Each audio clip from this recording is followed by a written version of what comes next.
Thank you to the Three Principles Global community for offering these conversations. These webinars are intended to support community conversations on the quotes of Sydney Banks. If you're not familiar with the Three Principles Global community, it is a nonprofit organization committed to disseminating the understanding of the three principles as discovered by Sydney Banks. The three principles point toward the true source of human experience. Insightful realization of the three principles allows anyone to understand how all human experience is created and to glimpse into the very nature of that creative source.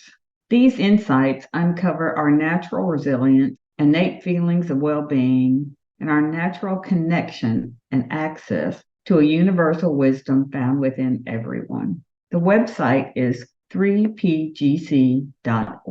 All right, so thank you everyone for joining today's conversation on reflecting on the quotes of Sydney Banks. So that's what we're here to do, to have a very relaxed, comfortable conversation on the quotes and teachings of Sydney Banks as referenced in the materials that came firsthand from him, which I think is such a plus for us to have that from his experience to the written page, and to have that to be able to really reflect on and look at, and I think too to even experience the consciousness from where it was written at the time, which to me is that does the heavy lifting, because it's really coming from him and where he was speaking from at the time that he shares and wrote. It's what I make up. I don't, it's what it looks like to me, but take my word for nothing and just see how it feels for you.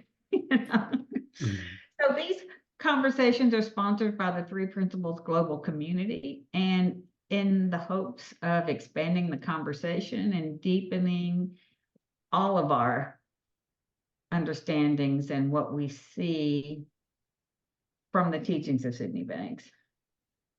Whether we see it in ourselves or we see it out in the world, or we just really see it as a universal principle for all.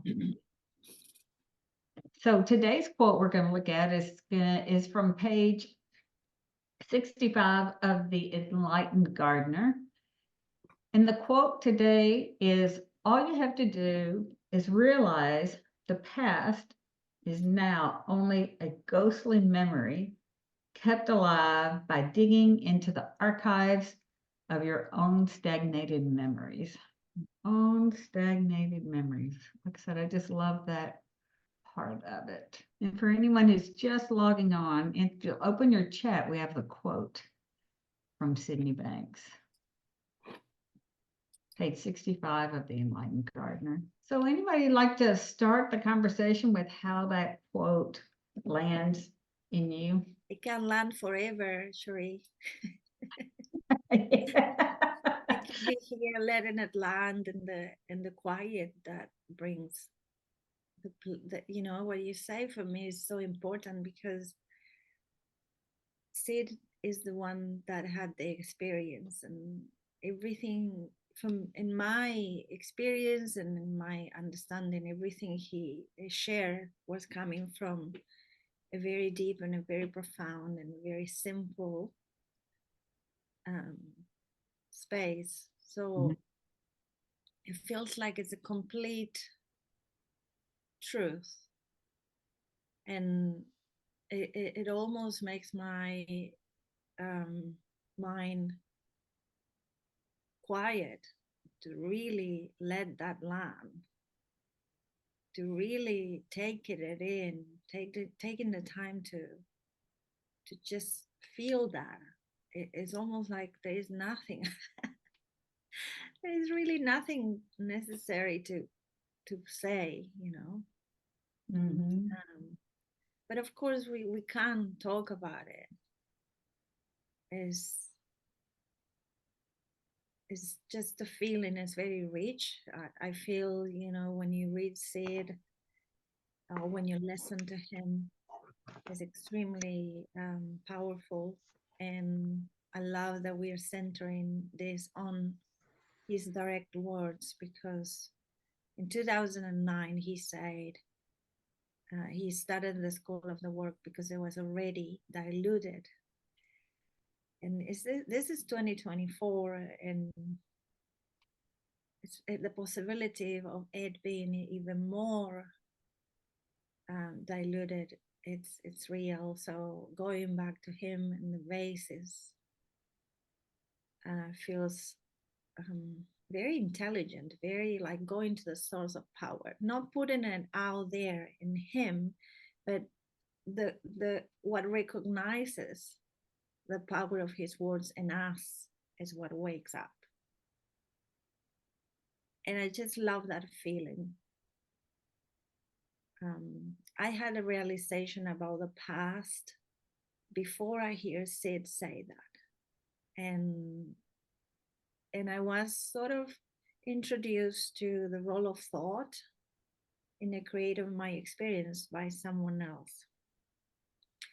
But the realization was the past doesn't exist anymore, and as such, it can no longer define me. Like moving forward, I can be whoever I want to be. And I didn't know who that was because I didn't live the future yet. So, but the way that it comes off when you see that is big. And I still have moments where I feel where the past sort of sneaks into being a real thing because I'm thinking about it. So even when you had a realization, you see it, sometimes it can happen that you start referencing the past again like it's a real thing. And my change in feeling is what alerts me that that's what's happening. So this understanding is fundamental to me to live a healthy, happy life, knowing what's going on. Just really knowing that when I have a feeling that is of contraction and tension or stress or, you know, reminiscing, ruminating, all is happening is I shifted to look in the wrong direction. And all I had to do is to come back to where I am.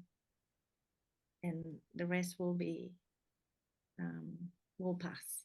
So I'm already talking too much, but thank you for the beautiful quote and for hosting this.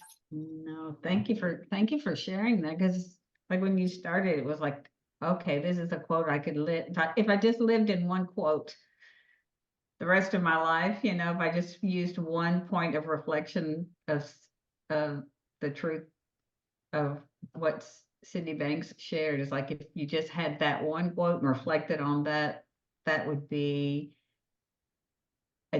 a meditation moment to moment, because our mind is so fast to go somewhere else. Yes. And the innocence of that too, the innocence of how that goes somewhere else. No, I appreciate you sharing that. I guess what I'd add to that, if I may, is Please. not only is it stagnated, it keeps changing according to the latest in neuroscience. You know, and I think it's probably whatever mood we're in. Memories like, you know, past traumas and events, they fade. They kind of like get amalgamated into maybe another memory of that period of time. But it's not like a fixed video that we can just go back and say, oh, well, that's a 1932 movie. I've seen that one before.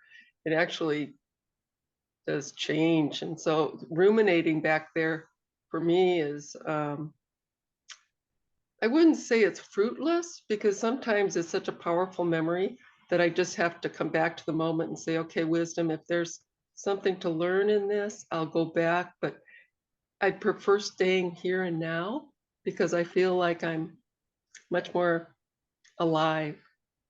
So I give, sometimes I give it, you know, respect, because it's part of my story.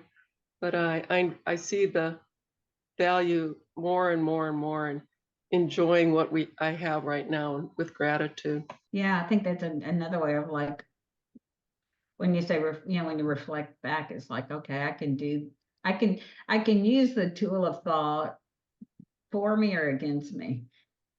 And I think just what you just kind of shared was a real conscious choice of how to use thought in going into the past, and is it gonna support you or limit you, or just that conscious choice. Waste my time, my precious time. Absolutely. Absolutely. Waste your precious, that absolutely on that which is not now. It's interesting how I think it eases into the nature of thought and consciousness. How something that is not happening now, if I keep directing my consciousness to it, it appears real. It's just truly, it's almost like science fiction. That's what we live with. We live with that power without really, until not that long ago, understanding the nature of that power. On how something comes to life, when we put our attention on it, or our awareness, consciousness, whatever you want to call it, is how it it just creates a reality right then and there, and we're inside it. I can't help but think that there's some sort of joke in this. I've been thinking about this today. Uh-huh. That, yeah, we have the capacity to think about all these sad things and feel accordingly. So we do. And then I think, who put this into us?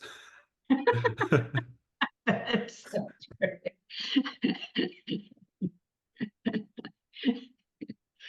That is Because so it's strange, because it hit me the other day, like, oh, bad moods are not something other than just an alarm, or just a notice that I'm just not in a healthy state of mind. That's it. Nothing else. But it's still unpleasant, I wanted to share this. It's not very related, or it might be a bit, but this weekend I had an insight, or what it felt to me like a deep common sense moment, where I thought, I was walking around, just went out for a walk, and I was in a, I guess, neutral mood. And then I thought, you know what? It doesn't make any sense to spend any time or money fixing moods. It's one of those times, as if, to me, it sounded like it does not make any sense to buy a boat if you live in the middle of the desert.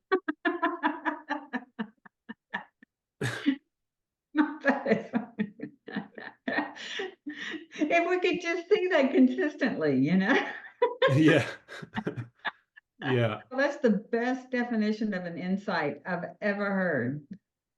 A common sense moment, because when it drops in and it's just like, oh, you know what I mean? I Yeah. think that description, a common sense moment, that's just a great definition for the beauty and the simplicity and just the understanding. All of it's kind of in that little encapsulated moment in time. Could you speak a little bit more about that what you were talking about treating a mood? Because I think that's so beautifully simply stated too, but just share more about that just what you see. Yeah. So after I saw this, I had this moment. This was on Saturday, and I think it left a sort of like a comet that has its tail for the entire weekend. And since I saw that there's no point at all in trying to fix any feeling, because every human being is subject to experiencing this at some point or another, the same way that when you drive a car, at some point you're going to mess up and you're going to put it in too many revolutions, and you're going to rev up the engine too much. Luckily, when that happens, it will tell you, and at some point or another, you will ride smoothly again. So I thought, what's the point of trying to never stay in the 6,000 revolutions? If it's just an alarm of an incorrect, let's say, use of the system. And I shared this with a friend, and he said, well, if because then after that I thought, oh, I think I get what the Buddha meant. Even I might sound pretentious, but I think he said human beings are, life is suffering. And I don't think he meant it in a negative way. It's just that it's gonna happen. And my friend said, but why, how can you avoid falling into apathy and depression and total, giving up on being happy if this is gonna happen? I said, well, if you don't understand what's the purpose of these things, you will fall into that trap. If you don't see them as just notifications, and you see them as problems, as signs of how bad, how messed up you are, and how much pain there's in your life. I told him, if you don't see it as that, if you see them as notifications, then there's no problem in suffering, because just take the foot off the pedal. Think of the impact of that went into the world of what we as human beings do in response to a mood. I mean, that's the solution to addiction. That's the solution to, I mean, think of all the behaviors that would not be there if people saw it as a mood and didn't succumb to trying to treat a mood to feel better.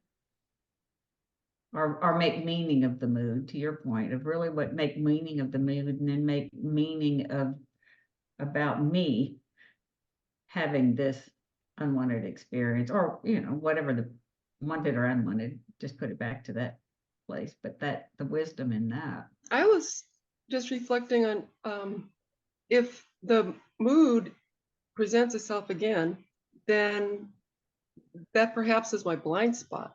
So with I guess it's Bill Pettit that says it's a love note to yourself, and to maybe open myself up to, maybe this time I'll have a little spark of wisdom and maybe that common sense, so I can kind of navigate my little boat a little more peacefully. Just a thought. Yeah.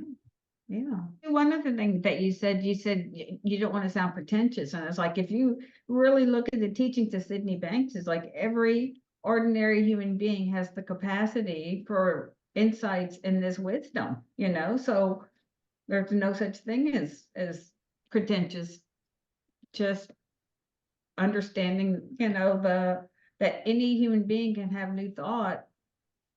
You don't have to be special. You don't have to be the Buddha, every human being has that capacity. So I really like that you said that about bringing it back to ordinary human beings having new thinking, seeing something new, deepening their understanding. And if it sounds pretentious, I would say, let it be. Because you just said something that hit me good. And I go, wow, my heart got warm when I hear you say, it doesn't make sense to buy boats or to keep buying different boats if I'm going to live in the middle of the desert. And I go, wow, you have been testing and looking at boats but you live in the middle of the desert. What the hell is going on with you? And I go, oh, I like that. And what John just said about the moods, when they come back, they are blind spots. Obviously, yes. But I seem to forget that the natural fluctuation of mind or mood of thought, my mood is going to be And I'm realizing that I keep thinking whenever I have one of those, there is something coming from my thinking that I need to go and fix. And I go, no, no, it's coming from my thinking, yes, but it's nothing to fix. It's going to change. And I go, oh, that makes sense with the boats. Because as soon as I feel the wave, I go, okay, I need to try a different boat. But Enrique, you live in the middle of the desert. What's going on? So I am loving this and I find it very, very helpful. So thank you. It's funny that I read a book by Aaron Turner long ago. And he said in that book that I think my bad feelings come from something from my thinking that I need to go and fix. I read that 20 times. I go, this makes sense, this makes sense, but I didn't know what it means. Last week, I had a client who is 32, and he had a memory of something that happened to him when he was 4 years old, and he feels guilty. And I could see him going back in there, and he couldn't get out of there. And I was about to start commiserating with him because something like that happened to me when I was 19. And then I go, oh, I kept thinking, I need to go and fix this for me before I can help him. And then I saw me doing that. And I just realized, yes, it's coming from my thinking, but I don't need to go and try to fix it. That was the little piece that I didn't see before.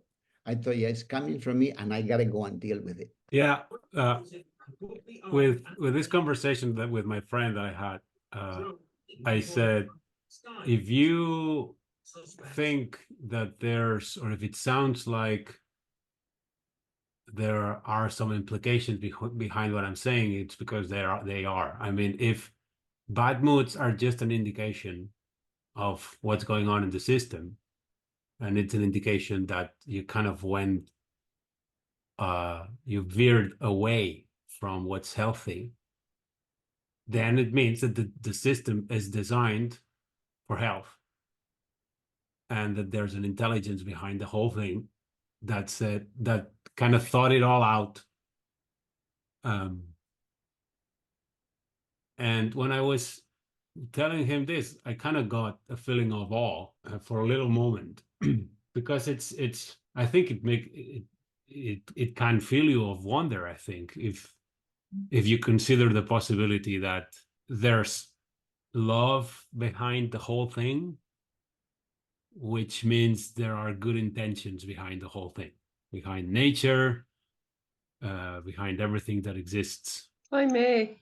That's sort of where I feel I'm as close to religiosity in this three principles, is just having faith that this divine nature mind is benevolent and nurturing, and it's living through me with an evolution of creation. And to appreciate that, it provides that nurturance that I think I used to get out of old religions that I was in with it as a child. Yeah, that just thought of that. I love that word benevolent because that's the one that if it's all made up anyway. I like the feeling that the intelligence behind life is benevolent much more than punitive. I just feel better sitting in that, So if I get to pick, I'd rather pick benevolent over, yeah. Yeah, I love that word. It's like, I don't know, do we know for sure? But even that loving presence or to reflect on the teachings of Sydney Banks of being, and I hope I have this right, but love is the absence of thought, so it's like, you notice just your experience of life when your mind is more empty, or just you're taking less of it seriously, it just feels like a more loving place to be than when I'm all up in my booga mind, my personal mind. And so much more interesting for me. downright boring at my age to hear my same story. No, I jokes. Yeah, it's a journey. Yeah, yeah. And we can see the one of the things I saw was the unconditionality of mind, because mind, if there is an intelligence that is like pumping my heart, right, it's doing the things that need to be done that I don't even understand what they are, you know, otherwise only doctors will be you know, alive and well. So my heart is my inhale, my heart, my breathing, everything is given to me the same way that is given to people that are incarcerated. So it's not conditional. And we have the freedom, we have the free will to act on our common sense, to know that we don't have to act in our bizarre, misguided thoughts, right? We are very lucky to know that. Some people don't know that, and that's why they end up in that situation, which it makes them innocent.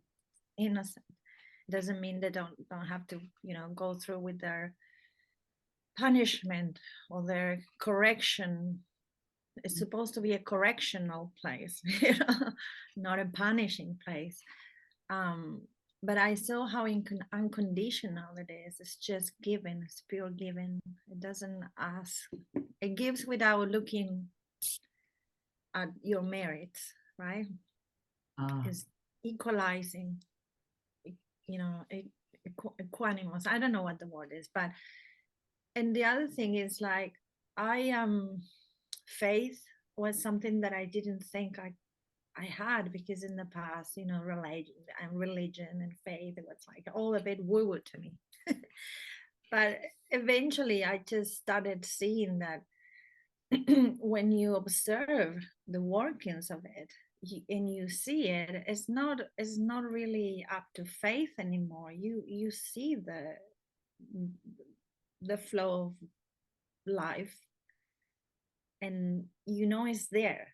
It's a real thing. It's not something I have to believe on.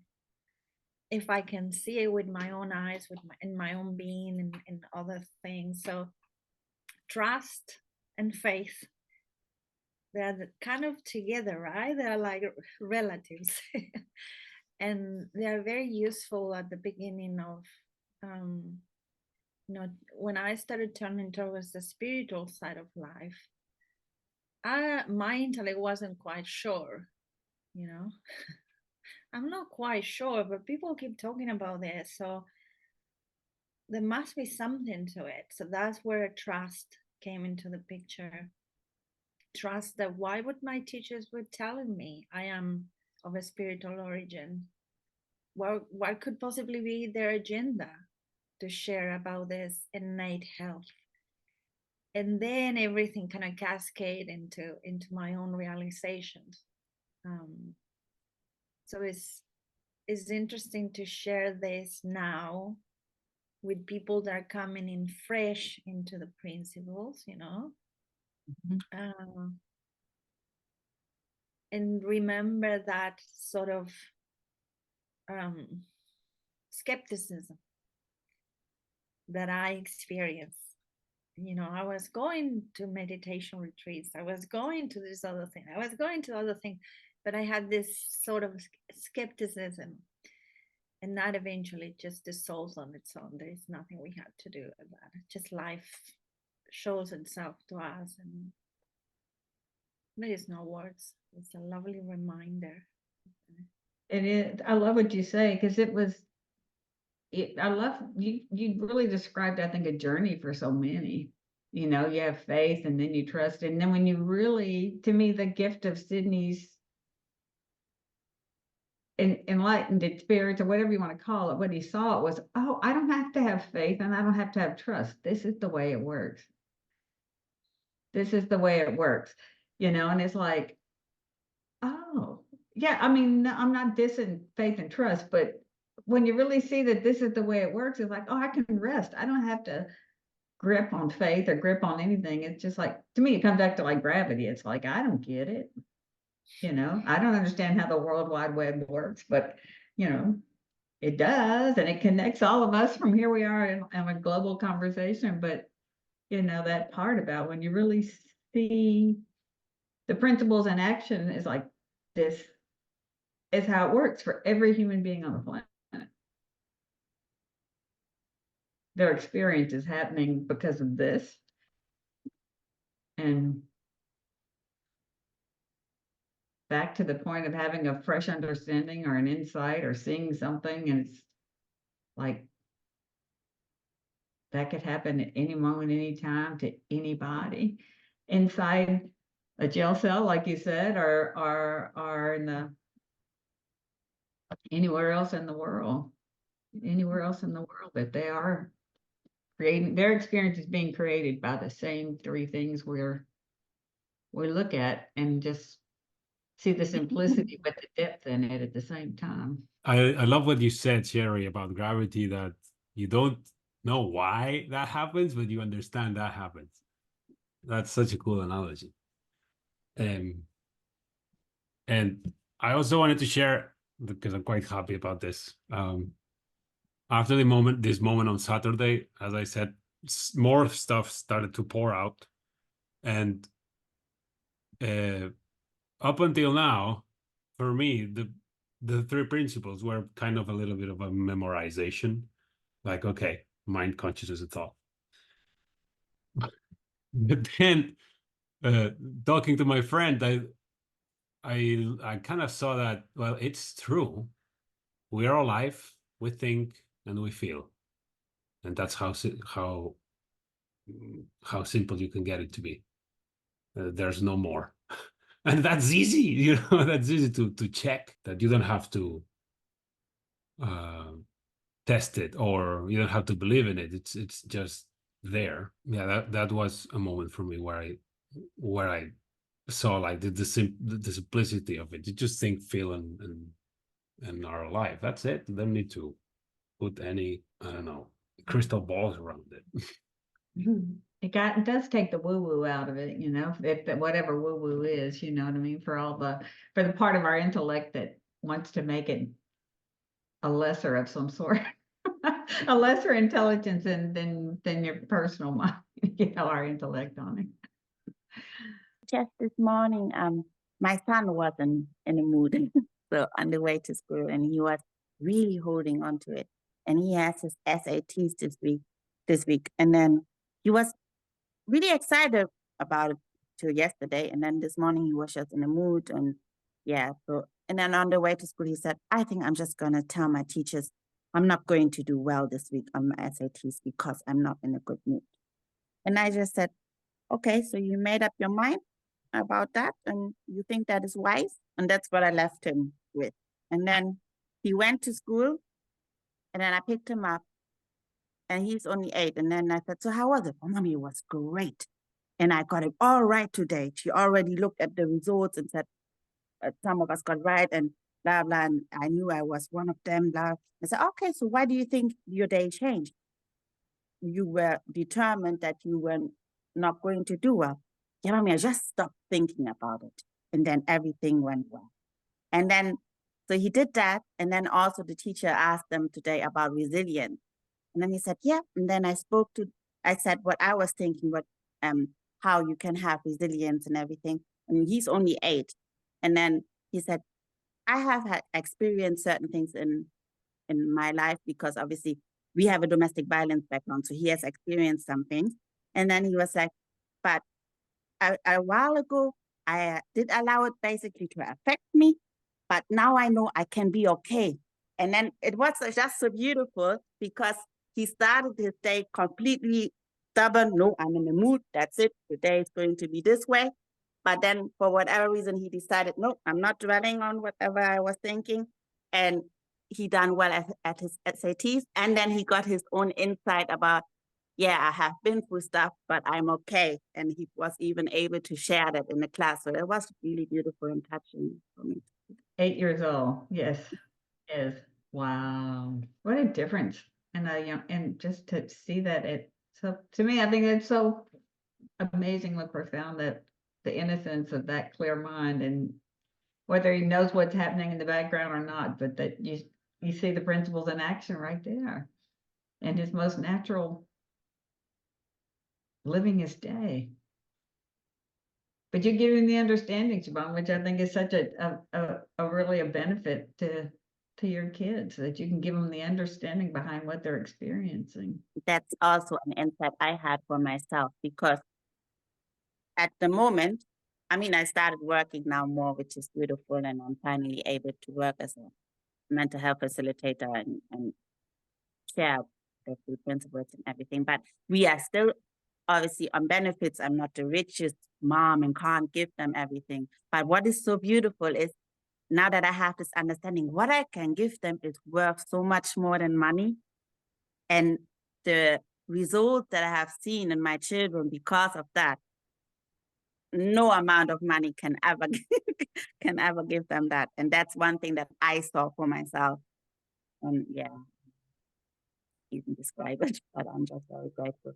You can't put that in a toy box, you know, that's that's amazing.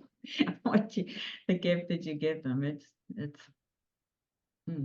I just wanted to I just zoom in the quote, and the word realize just jumped at me, A realization is such a wonderful gift to have, isn't it?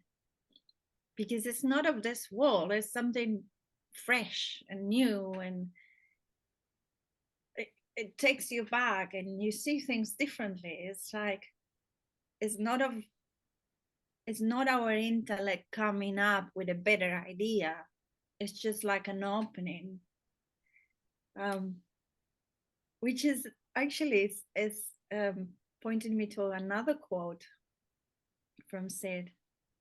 I don't know if I have it here, but he says something so beautiful about realization, about what a realization is. If I find it, I'll share it. I just don't want to hold it. And if you don't find it until after the call, bring it to the call next week. This conversation reminds me of a video called The Ultimate Answer. Is Sydney Banks talking about things. And to me, is one of the most complete, simple, basic, but very easy to understand. That video to me was really life-changing. It helped me see how we are born connected to wisdom and love, and then personality takes over, and thinks is the big deal, intellect, personality, ego, whatever we call it. And we forget that we are connected to that wisdom.